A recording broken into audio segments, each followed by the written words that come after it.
Okay guys, let me introduce myself. My name is Hamdan.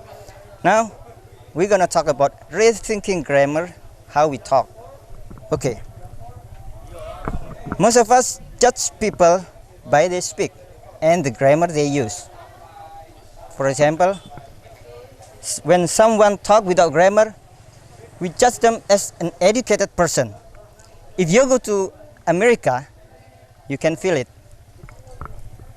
And then, when they speak, just listen carefully and you'll find a clue about them, about where they're from, about where they grew up, with whom they grew up, and where they went to school.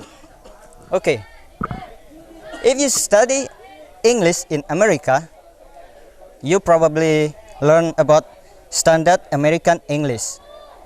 It's usually used in books, in business, in governments and school.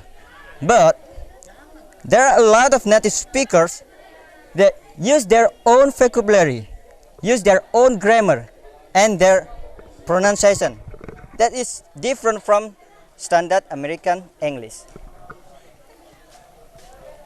About this, linguists call this as non-standard dialect.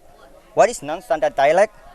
Non-standard dialect is language that is not taught in your school, and some people describe it as a slang, ungrammatical, and maybe broken English. The result from Dr. Richard Epstein.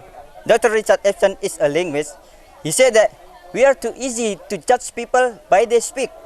He said that when we hear someone talk without grammar, we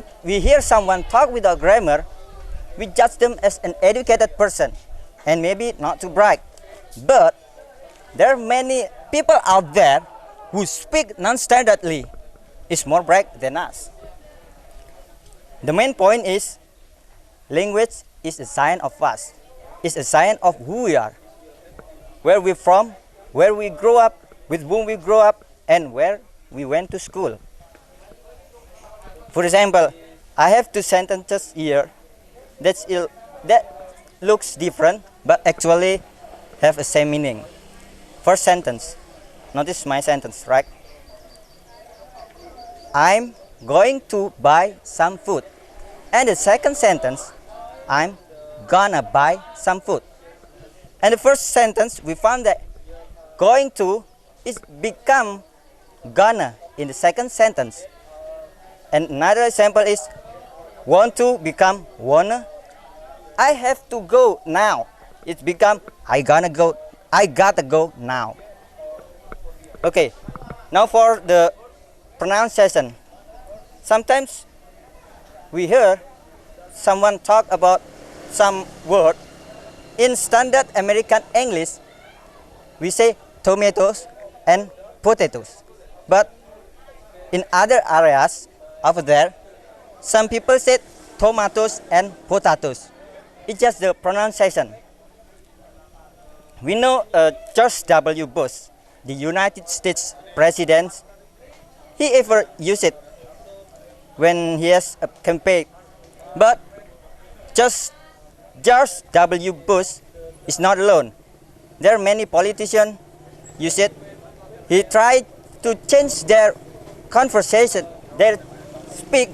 They try to change their speak to build a connection with their audience.